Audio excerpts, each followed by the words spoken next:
What if I told you that NATO, the most powerful military alliance in modern history, wasn't born primarily out of fear of invasion, but fear of economic collapse?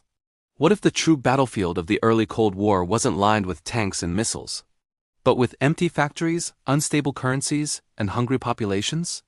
Welcome to its financial history too. Most people believe the North Atlantic Treaty Organization was created in 1949 to stop Soviet military expansion. And yes, the Soviet Union was a looming threat. But that explanation skips something deeper, something more structural. Because before NATO was a military shield, it was an economic rescue system. And once you understand that, the Cold War looks less like a clash of armies and more like a competition between economic systems. To understand why NATO emerged, you have to start in 1945. Europe was not just defeated, it was shattered. Germany's industrial base had been bombed into rubble. France's transport systems were crippled. Britain had technically won the war, but it was drowning in debt. Coal shortages paralyzed industry. Agricultural output had collapsed. Inflation spiraled in several countries. Millions were displaced. The continent wasn't simply militarily weak, it was economically unstable. And economic instability creates political opportunity. By 1947, communist parties were gaining significant influence in France and Italy, not because Soviet tanks had crossed borders, but because populations facing poverty were losing faith in liberal democracy. Economic desperation makes radical alternatives attractive. Washington understood something crucial. If Western Europe's economies failed, democracy might fail with them. And if democracy failed, Soviet influence could spread without firing a shot. That's when George C. Marshall stepped forward with a proposal that would reshape global history. The Marshall Plan, officially the European Recovery Program, wasn't just financial aid. It was strategic economic stabilization. Between 1948 and 1952, the United States sent over $13 billion to Western Europe. But the money came with conditions. European nations had to coordinate economic planning. They had to reduce trade barriers. They had to share data. They had to cooperate. Integration wasn't optional, it was required. And this coordination created something unprecedented: an interconnected Western economic bloc. That economic bloc came first. The military alliance came after. When NATO was formally established in 1949, it appeared to be a response to Soviet military pressure. But the foundation had already been laid by economic integration. Stable currencies, rebuilt industries, and expanding trade created the capacity for collective defense. You cannot fund armies without functioning economies. You cannot sustain long-term defense commitments if your factories are idle and your citizens are unemployed.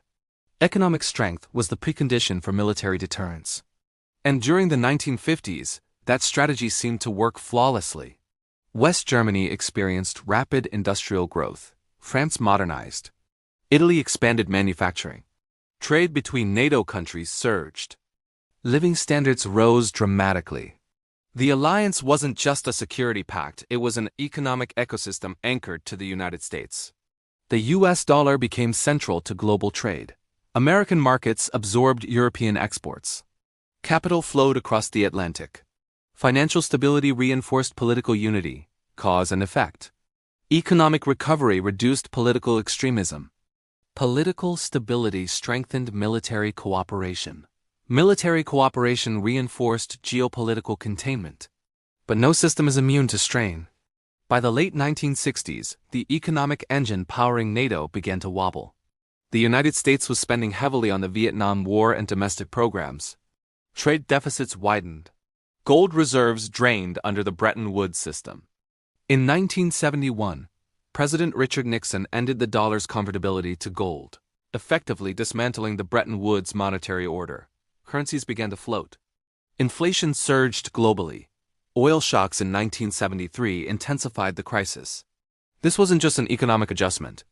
It was a shock to the very financial framework that had underpinned Western coordination.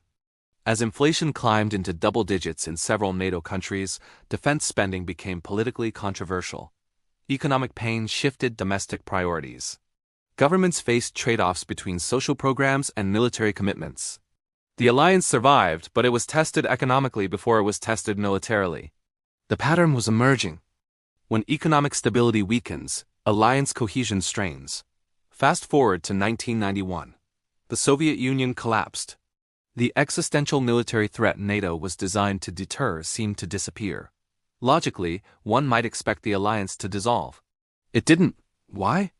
Because by then, NATO was embedded in political and economic structures that went far beyond a simple anti-Soviet pact. Member states had deeply integrated defense industries. Trade networks were dense. Financial systems were interconnected. But new tensions surfaced.